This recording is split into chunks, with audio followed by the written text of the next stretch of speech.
So yan, ito lang po yung sikreto para hindi mawala yung internet natin. Para hindi mawala, take note, para hindi mawala yung internet. Para lagi tayong may internet dito sa bahay. Kasi modem yung ano natin. Isasaksak natin to sa modem. Yan. So, basura yan. Tapon lang. So, this is it. This is the cartoon. Ayan. So, first time kong nabili to kasi nagkita ko lang to sa ads sa Facebook. So, yung mga ads sa Facebook, meron din naman yung ano pala, no? Meron palang silbi. So, this is the UPS power supply. Ayan. So, mataas yung kanyang wire. Then, ito, i-direct natin to sa ating UPS. So, power supply, ito, let us see paano ba ito i-open or paano ba ito i-handle na ganito na mga situation. Hindi natin alam kung paano, pero I think may ano naman siya siguro. Let's try to use this. Punta tayo sa ating sa ating power supply na internet.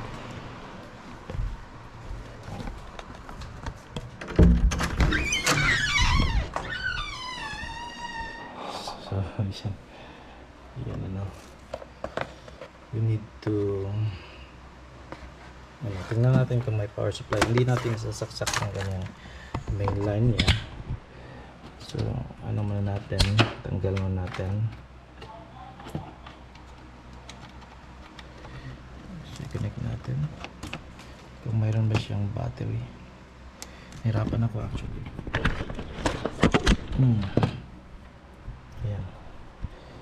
Ayan, so mayroon. So, mayroon siya. See? Nakasaksak na. Pero ito hindi pa nakasaksak. So, pag walang brownout. Ayan, pag walang brownout is automatic. Itong automatic tayo na may power supply. Ayan. See? Internet na tayo. May ilaw eh. May ilaw yan.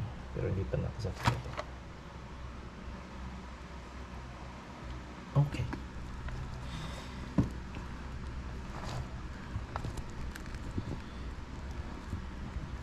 So, pag isaksak natin, let's try kung may ano tayo.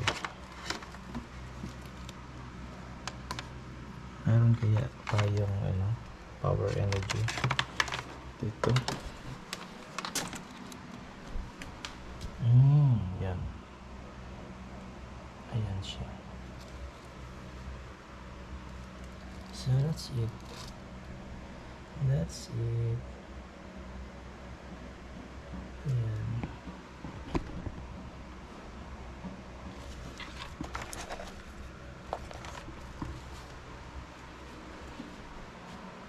Okay. Alright, alright.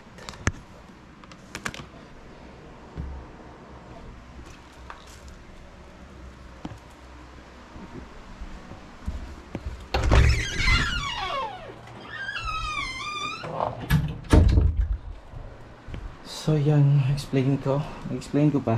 So very self-explanatory na yan. So ito na yung UPS power supply. Obvious yung kanyang brand. Nabili ko to sa halagang 460 pesos Lazada. Yan, pwede siya sa fingerprint scanner, si access control at sa CCTV, pwede din. And those are yung mga pwede